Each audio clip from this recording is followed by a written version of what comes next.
What's going on, everybody? Happy Wednesday. Welcome to a brand new edition of the MEAC More here on the First Day Hoops. Not First Day Hoops Report. I'm sorry. I got too much going on. HBCU Sports YouTube channel. First Day Hoops Report is something I do on the side. But anyway, I'm Chris Stevens. Hopefully you all, again, are doing well. As you can see by my little subhead, I'm tired of being snowed in. This is the third straight day that the streets in Wilmington, Delaware have been absolutely treacherous. Today was the first day I actually tried to go out and drive in it. And it took me like 5-10 minutes to get my car out of the snow. And it was very annoying, but hopefully this snow melts at some point. We don't get any other snow. If you've been snowed in at any point in the last couple of years, you understand that it hasn't been fun. Like, we're not kids anymore. We are literally adults with responsibilities, errands to run. And I'm a dude who loves snow. Like, I used to take my camera out and just do little snow montages and whatnot. Now I'm just like, I'm over it. Absolutely over it. So hopefully at some point this snow melts and we are done with it for the winter. That groundhog he better not see a shadow. That's all I got to say. Please don't see a shadow, bro. Anyway, or is it the other way around? All right, somebody let me know. Do we get more winter if he sees a shadow or if he doesn't? Because I totally forgot. Anyway, on to the advertisements. This edition of the MEAC More is sponsored by, if I can pull it up. There we go. Rock Solid Contracting and Development out of Wilmington, Delaware. Rock Solid Contracting and Development handles all your construction, demolition, and remediation needs. If you need something built, they can build it. If you need something torn down, they can tear it down, and all that other stuff in between. Once again, Rock Solid Contracting is owned and operated by an HBCU grad, Norman Oliver. And once again, I thank Storm, as always, for sponsoring this particular program.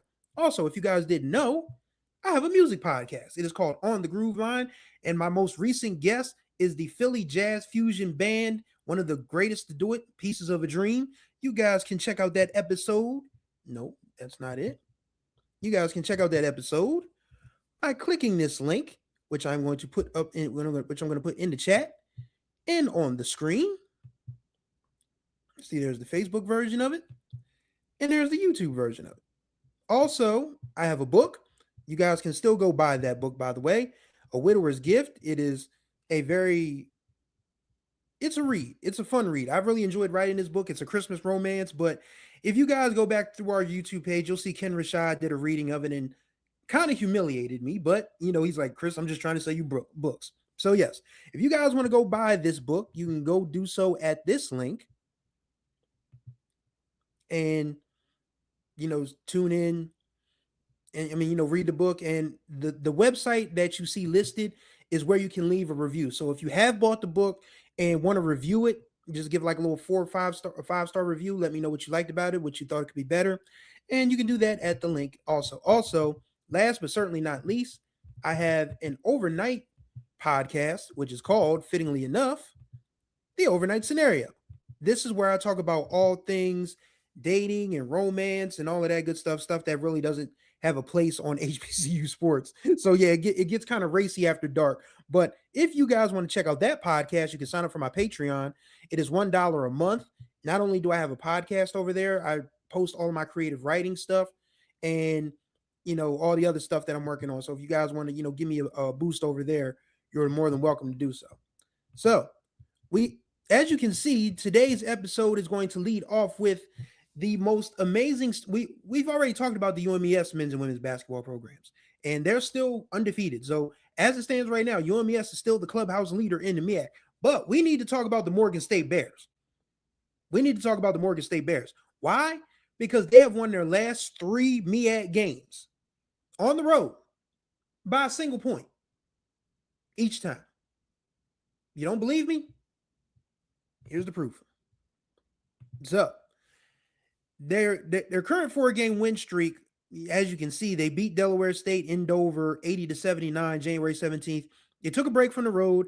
They played, say it with me, the Washington Generals of HBCU sports.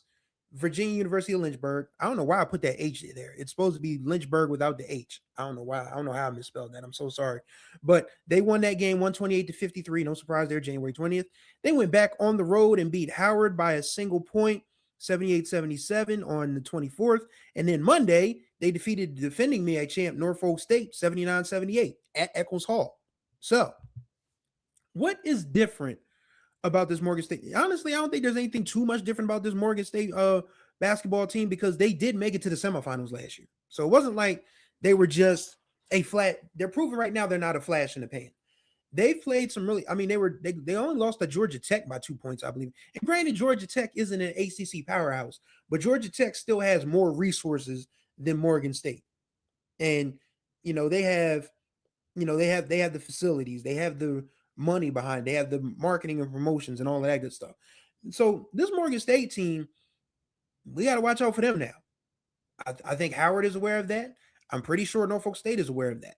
And the fact that Morgan State is doing this with a kind of a small lineup because they have three really good guards. Elijah Davis, who came from Bowie State. Shouts out to Jared Hoffman and his Bowie State Bulldogs. And Alfred Worrell Jr., who scored 33, including the winner at Norfolk State on Monday night. So I don't think they have a starter over 6'8" at this point. Morgan State does. But somehow, someway, they are a half a game behind North Carolina Central for second place in the MEAC and a full game behind Bowie State for first place in the MEAC. Actually, 2 full games behind Bowie State. Bowie State, oh my God. Maryland Eastern Shore, holy crap. There are 2 full games behind Maryland Eastern Shore for first place in the MEAC. So this Morgan State team, I find it very interesting that the MEAC doesn't look the way we thought it would look from a men's perspective or a women's perspective. Granted, Howard is not that far behind UMES, neither is Norfolk State. And once again, Debria Clark. We probably got to start talking about Debria Clark as the clubhouse leader for MEAC Player of the Year because she's dropped the 30 burger twice, each of her last 2 times out for Norfolk State. And she was in the portal for a minute, but she came right back. And I think it's important that these kids note that it's okay to stay where you're at because the portal, it's like being a kid in a candy store, as it were. Like you get your allowance, you get to go to the candy store. You got so much stuff to pick from, but realistically, you can only eat one thing before you get a toothache or a tummy ache. So you got to cool out and just get the one thing and not, just go all full out in the candy store. So the portal is like the candy store in that respect. And Debria Clark was in the portal for like a hot second, came back out. So did AJ Richardson. And those 2 girls are the reason. And Joshua Clinton. Joshua Clinton is an amazing story, by the way. If you guys haven't seen it, there's a local TV station in Norfolk who did a story on her because Joshua is a mom. She went to Hampton. She played at Hampton at first, became with child, had her daughter, took the rest of the year off, came back last year for Hampton, played really well, graduated, and decided to use her grad year at Norfolk State.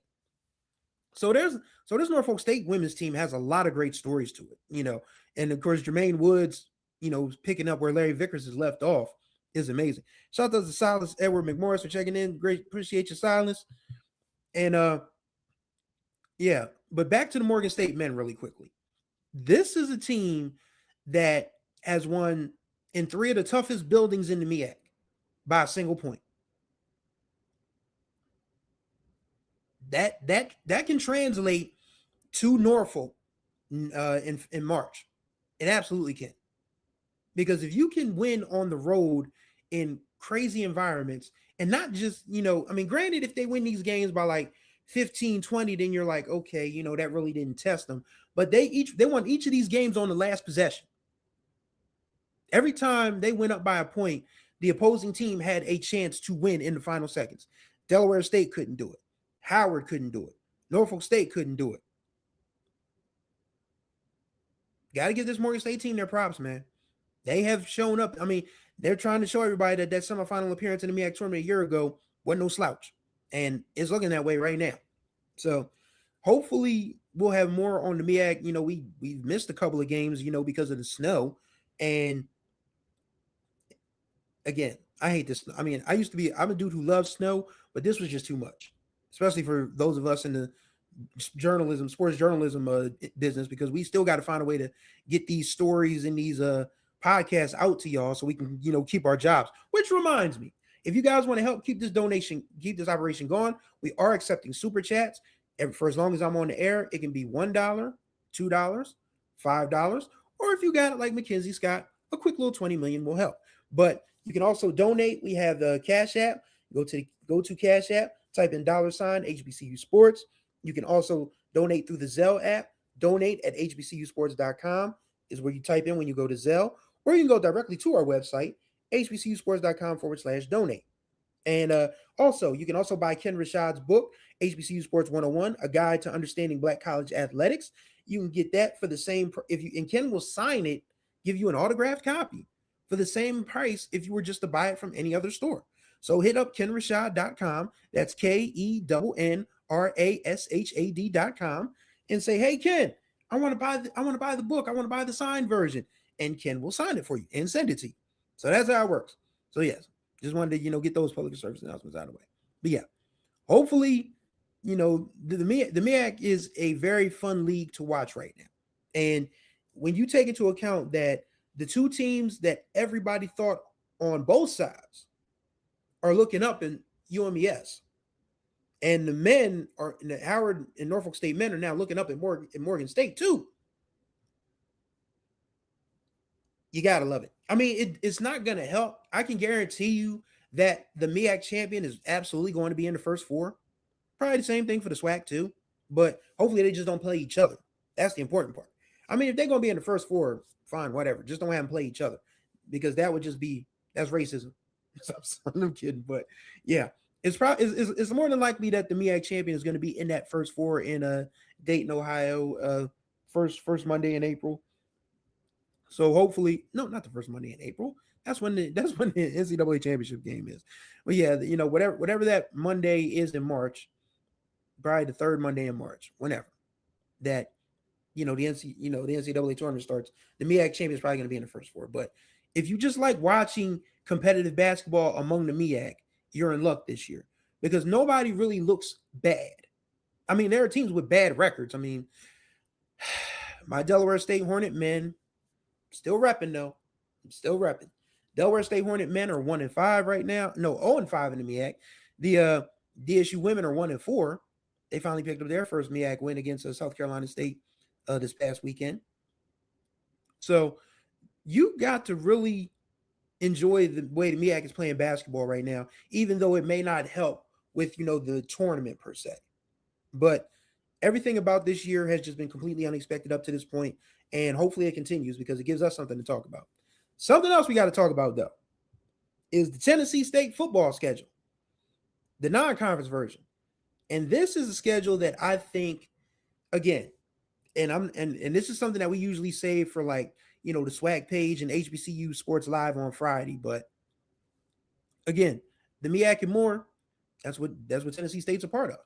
And I know that they have this current administration has zero interest in joining the SWAC or the MEAC. It wouldn't make sense for them to join the MEAC because of the logistical issue, but I think the SWAC makes more sense. But they have zero interest in joining the SWAC. Fair. That's fair. But I just like the fact that this, administration still believes in the power of HBCU matchups, even though they're not going to join the HBCU conference anytime soon. So let's look at this schedule, shall we? They will play Jackson State for the first time in 4 years in the John Merritt Classic at Nissan Stadium in Nashville, Tennessee on August 29th. Then 2 weeks later, they will go to Alabama A&M. And then the next week, Florida A&M, an original classic, the John Merritt versus the Jake Gaither. That should be a fun one. And they will host Morgan State on October 17th. That likely will be their homecoming game. So looking at this schedule, you got to like that Tennessee State realizes where their bread, quite honestly, is buttered. Yes, you can stay in the Big South OVC as long as there's still a Big South OVC, because I know, was it Tennessee Tech that left? I know Tennessee Tech left. I think it's a couple of other schools thinking about leaving as well. But yeah, still, as long as there's still a Big South OVC, that's fine. You can be in it. The OVC is fine because they have, they have non-basketball playing schools in the OVC. I mean, non-football playing schools in the OVC. So I like this schedule though. I really do like this schedule for Tennessee State. And hopefully they are able to, you know, win some of these games and, make a dent in the Big South OVC, because I can tell you now, Reggie Barlow is not going to take 2-10 lying down. Not a chance. That's why he went out and, you know, hired Matt Leone from North Carolina Central to be their offensive coordinator. They got Dalen Lee, the talented quarterback from Winston-Salem State, because their offense was terrible last year. Tennessee State's offense on the football field was absolutely horrendous. And of course, Reggie Barlow was like, well, we can't run this unit back. So let's go upgrade. And that's what he did. Matt Leone, and I'm not a fan of people saying that Matt Leone moving to Tennessee State is a lateral move. Because to be quite honest, if you can put together a winning offense in Tennessee, and I'm not saying North Carolina football is any lesser than Tennessee football, but this is still a place where he can look and, he can get good looks from here on out if he wants to run an FCS program or even a high-level Division II. And, granted, Trey Oliver gave him the first chance, and he should always get credit for that. But I like that, Reggie Barlow said, man, we can't do this again this year. And I mean, granted, it's not his fault, quite honestly, because Eddie George left kind of late in the whole recruiting portal cycle. And I'm not judging Eddie George for that. Again, Eddie George joined us and was very forthcoming about his entire time at Tennessee State. So this isn't me taking shots at Eddie George. Don't get it twisted on anything. This is not what I'm doing. I'm just saying he didn't leave Reggie Barlow enough time, Tennessee State and Reggie Barlow enough time to really hit the portal and hit the recruiting trails. And that's why they got caught out there last year. And it sucked for them, but when you know better, you do better. And I think Tennessee State is going to do much better this year. Silas says they have the right guy coaching them, but they need to give Barlow time to rebuild the program. Absolutely. Absolutely. I mean, Reggie Barlow's won everywhere he has been. He won the CIAA at Virginia State. He was a SWAC East champion at Alabama State. He led the, what was that team? The DC? Are they the DC Defenders? I don't watch the UFL. I couldn't tell you. Yeah. He led the DC Defenders to the league championship game. Like, Reggie Barlow can flat out coach. He's a winner. Absolutely a winner. And Tennessee State did right. Dr. Mickey Allen did right hiring him. So now you just got to give him space. Give him space to room to operate and run and do his thing. And I'm pretty sure that Tennessee State is going to be back in the thick of things in the Big South OVC in 2026. Pretty sure of that. We're actually going to talk about these two things right now because there was a new ranking released today. I believe it's Light On Sports that does this. Sorry. And here you are. You have the Mid-Eastern Athletic Conference men's basketball job rankings. As you can see on your screen, if you can see on your screen. If not, I will read them to you. So, in order from 1st to 8th place, Norfolk State got 92 votes. North Carolina A&T, oh my God. I'm struggling. I don't know why I'm struggling today. Probably because I'm sleepy. Yeah. Norfolk State's first with 92. Howard is second with 88. Morgan State is third with 68. North Carolina Central is fourth with 54. Delaware State, surprisingly, I thought they put us at the bottom, is fifth with 46. Common State is sixth with 34. UMES is seventh with 32. Oh boy, is Cleo Hill Jr. Bucking that trend. And South Carolina State is last with 18. So my thoughts on this are, I think this is a fair ranking system, only because here's what the coaches had to say about why Norfolk State is number one. They have the most money, most NIL, and the best facilities in the league. NIL, facilities, conference tournaments played in Norfolk, league offices also in Norfolk. And this is why, some of the coaches said Howard was number one. Howard has an outstanding reputation and history of notable alums, academic prowess, athletic success, Jordan brand sponsorship, facilities, alumni giving, geographic location, and most recently NIL and collective deals. Another coach said it's location and academics and university culture, the brand. It's also really good academically, but that also narrows the pool. We've talked about that a lot. And location and NIL practice facility. So I do. Let me put this back on the side screen. So yeah, no, put this on the side screen. There we go. Yeah. So looking at this, I can't argue with too much of it. I think the thing that hurts South Carolina State the most, even though they made the MEAC championship game last year, is the fact that Smith Hamilton Middleton is a historic gymnasium. Don't get me wrong. I mean, think about who it's named after. The three people that lost their lives during the Orangeburg riots of 1968, and they were murdered by police officers. But that's another story for another day. But yeah, Smith Hamilton Middleton Memorial Gymnasium is a historic facility, but it looks every bit of a high school gymnasium, down to the stage, right? The stage area where the benches and the scores table are. Now, I mean, there have been some Division One programs that have won with less than stellar facilities. I keep telling y'all, when Delaware State was winning MEAC regular season championships back when I was in school and finishing up school, Memorial Hall was a barn. And they still play Memorial Hall. But I think those are the two schools that, if you had to make me say they need an upgrade in a desperate way for the gym, from a gym arena standpoint, is absolutely South Carolina State and Delaware State. Coppin State I love Coppin State's a physical education center. Like if you gave me, if I had like millions of dollars and I was able to build Delaware State a gymnasium or a new arena, there are three buildings I would copy. That's Alabama A&M's new gymnasium, Virginia State's Convocation Hall, and Coppin State's UMES and Coppin State's physical education complex. And the Hitch Center at UMES is pretty solid too. McDougal Gymnasium at Central, historic. They've made some nice upgrades to that. Hill Fieldhouse at Morgan State, been one of the great gyms. The Burr is the Burr. Eccles Hall is Eccles Hall. So I can't sit here and say that every MEAG facility is bad.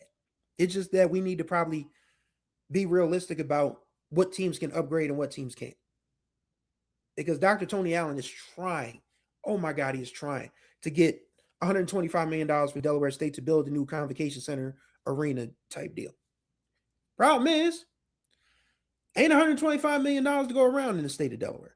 It used to be. It absolutely used to be. But now, Delaware is just not bringing in as much money as it used to. I mean, I've lived here my whole life. I know how it works. And we pride ourselves on being the home of tax-free shopping. We might have to fix that if we go on, upgrade a lot of stuff around the state of Delaware. Not just Delaware State, but yeah, that home of tax-free shopping thing. It's cool, but got to bring in some money at some point. But yeah, Dr. Tony Allen is trying very, very hard to get $125 million for a new convocation center. All right, he got $20 million from the state for the new football field house, which I believe construction is going to start in the next few weeks or months, which is nice. But we need a new basketball arena so bad. So bad.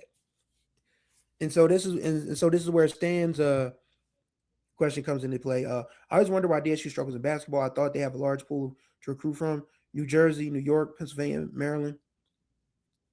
Those kids look past Delaware State. They do. They look at, because when you think about what Maryland has, you got Georgetown, you got Maryland, you got College Park, University of Maryland, you have Towson, you have UMBC. I mean, UMBC, they had their moment in the sun when they beat Virginia, but it's not like that big of a deal. Now, and if you're talking from the HBCU space, you got Howard and Morgan State right there. And Coppin State has always sort of out-muscled and out-hustled everybody to get kids that win. And then when you talk about going into Pennsylvania, you got kids who want to go to Villanova, want to go to all the big five schools, Nova, Temple, Penn, St. Joe's. Nova, Temple, Penn, St. Joe's. I'm forgetting the other big five school. It ain't Drexel. It's not Drexel. Nova, Temple, Penn, St. Joe's. I'll figure it out later. It's not that important. But trust me, that's where the kids in Philly want to go. Or Penn State. Or Pitt. And then when you talk about New York, New Jersey, you got Rutgers, St. John's. Um, and some of those kids just want to go down south. They end up going to like North Carolina or Florida or Tennessee or Auburn or Alabama or Houston or, Texas, LSU, Tennessee. And some kids, they make it all the way. They go out west. They want to play at UCLA, Oregon, Stanford, USC. So it's hard for Delaware State to get recruits locally because local kids just bypass Delaware State. I already told you guys about how some people within the state of Delaware treat DSU. So it's difficult. It's always difficult. And the crazy thing is, Stan Waterman, again, he is a legendary coach in Delaware. He won 571 games as a high school coach in 8 state championships. Stan Waterman is a dude, when you walk in the room here in Delaware, people bow down. But he doesn't want you to bow down. He wants you to shake his hand, and he talks to you like a human being. Stan Waterman is one of the best people I know. And he's not only a great coach, he's a great human being. And I know this has to be frustrating for him. The way Delaware State men has started the season. And again, the whole gambling fiasco, which has nothing to do with Delaware State, mind you. Because Kamayan Shell, he's under investigation for what happened when he was at A&T. So this isn't a Delaware State issue. It's just the kid that played at Delaware State is under investigation for some shenanigans that happened at North Carolina A&T. So let's be clear about that. So I don't know what Delaware State can do this year, but I do know that Stan is probably going to hit the portal and the recruiting trail super hard this spring and summer. Because it's not that he doesn't have talented players. I mean, Ponce James is having a really good year. They've had some guys come off the bench. Shouts out to Dean Shepard, a local kid from Delaware who played at Tower Hill School, won a state championship there. Dean came off the bench against South Carolina State, scored a season high 14 points, and shot 80% in the process. So there's talent on the Delaware State men's basketball team. They've just had some rough breaks. They lost 2 games at home by a single point. I watched them play South Carolina State Monday, and they were in the game until South Carolina State just sort of like pushed by them. So what's DSU's largest area that represents their attendance outside of Delaware? It's Philly. It's absolutely Philly. It is absolutely Philly. It's between Philly and the DMV. Those 2 places. Those are where you meet the most people who are out of staters. We have some Jersey, we have some New York, we have some 757 representation, but outside of Delaware, the largest population of Delaware State students is Philly and the DMV. Every single time. And I guess that's where you would think that coaches should concentrate, but again, you're going against a lot. When you think about the Big 5, when you think about Georgetown, when you think about Maryland, and even Morgan State and Howard, from an HBCU perspective, and Coppin State too. But Cleo Hill Jr. at UMES is really going to make things difficult for everybody. Let's make that abundantly clear. Everybody's in trouble because Cleo Hill Jr. can recruit, and he is from Jersey, as Stephen Gaither pointed out to me a while back. Cleo Hill is from this area. Granted, his father, Cleo Hill Sr., was also from Jersey and made his name at Winston-Salem State, and so did Cleo Hill Jr. But Cleo Hill Jr. understands the Mid-Atlantic probably better than any coach in the MEAC right now. And that's why UMES is at the top of the top, because he went and got kids that he knew were going to be able to play his style of ball, that Jersey style of ball. So this is probably, I think this is a fair ranking. I think the only thing that hurts South Carolina State is the fact that they need a new arena in a desperate way. And UMES, that job, has gotten a lot better because Cleo Hill Jr. has made it a better job. Coppin State, I don't know if them being 6th is bad, but I do think that Larry Stewart is making inroads. because I mean it's Larry Stewart. He played under Frank Mitchell, so he knows what it takes to make Coppin State a successful program. So hopefully, all of these schools look at this and kind of say, okay, here's some things we look good at, some things we could do better, and just make ourselves better teams. That's what you hope for. But yes, so I think that's it for today. I think we covered a lot of ground. We talked about Tennessee State's football schedule. So if there's anything you guys want to follow up on, feel free before I get off of here. But before we go, I just want to remind you guys that tomorrow, the Better Than Less Than podcast with my colleague Jared Hoffman, he's going to give you everything that you need to know about Division Two. That's the CIAA, the the SIAC, excuse me. Also, he'll get to the NAIA stuff with the HBCUAC, Florida Memorial, our friends in the Red River Conference. I think Xavier's over there. I think Houston Tillotson and who else? Maybe Paul Quinn. Jared Hoffman's going to have all of that covered for you on Thursday. And Friday, of course, we will all be together for the HBCU Sports Live show. Myself, Ken Rashad, Jared Hoffman. We're going to recap everything from everywhere in Black college sports. And we will do that, the Friday afternoon at 4 p.m. Eastern, 3 p.m. Ken's time Central, since he's in Dallas. And we look forward to bringing that to you guys. So thank you guys for watching this edition of the MEAC and More. Greatly appreciate y'all as always. Don't forget, if you want to donate, to this operation to keep us going. I don't think they're out yet, A&T Roy. Are they? If so, we can do them really, really quickly.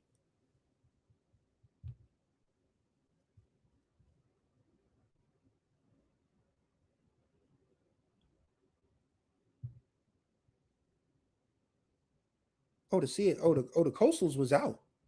I apologize. The Coastals came out last week. So we can do the Coastals right now. So let me share my screen with you outstanding people.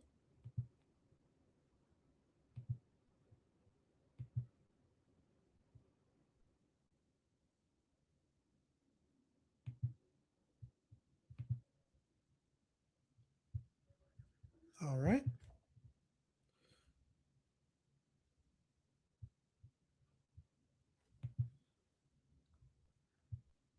So why won't it share? What's going on here? All right. So I mean, I'll just tell you guys what it is, and if you guys want to go to this website itself, because for some strange reason my screen will not share, which is very, very odd. But here, I'll put the link in the chat if you guys want to check it out.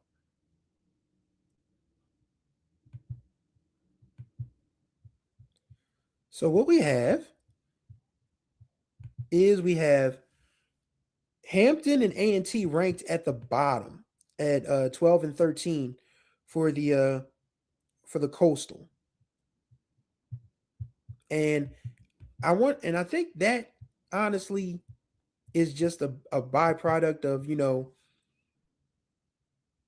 I don't know, man. I just find that very strange that you're just gonna put the two HBCUs at the bottom, probably because they're HBCUs.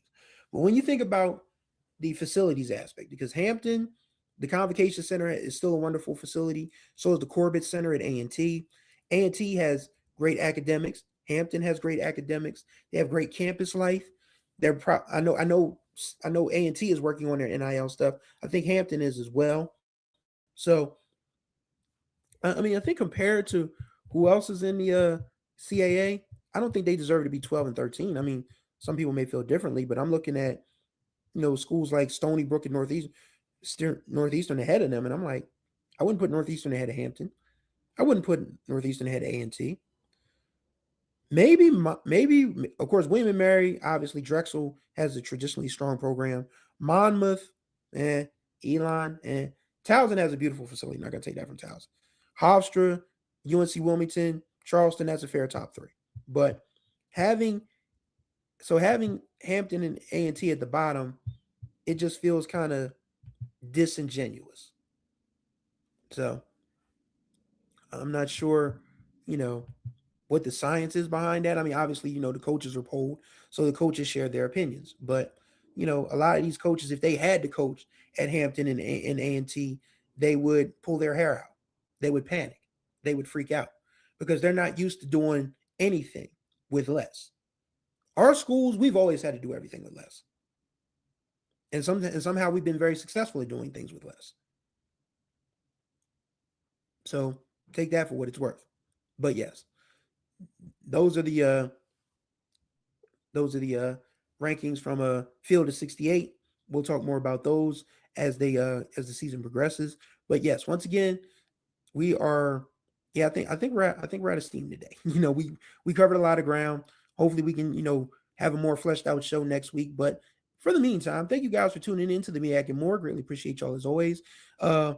Be sure to donate once again to keep this operation going. HBCU Sports. You can go to Cash App, type in $ HBCU Sports, drop your coins there. You can also, go to the Zelle app, type in donate at hbcusports.com, drop your coins there. You can also donate directly via the website, hbcusports.com/donate. We really would appreciate you guys dropping us some coins there. And don't forget to subscribe to this channel. And if you become a level 1 or level 2 member, for the neat and tidy sum of $4.99 a month, you can get all the Black college sports news that's fit to print and broadcast, as we like to give it to you. Don't forget to follow us on all manners of social media. We are on the Musty app. That's Twitter, TikTok, Threads, Instagram, Facebook, Blue Sky. Just search for HBCU Sports. Once again, tomorrow, the Better Than Less Than podcast with Jared Hoffman. He's covering all things D2 and NAIA. And then Friday, the HBCU Sports Live Show. Myself, Ken Rashad, Jared Hoffman. We're going to talk about all the good stuff. So hopefully you guys are able to join us. So thank you guys for watching the MEAC and More. If you're stuck in this snow and ice like I am, please be safe. And until the next time we talk, y'all take care of yourselves and each other. We gone.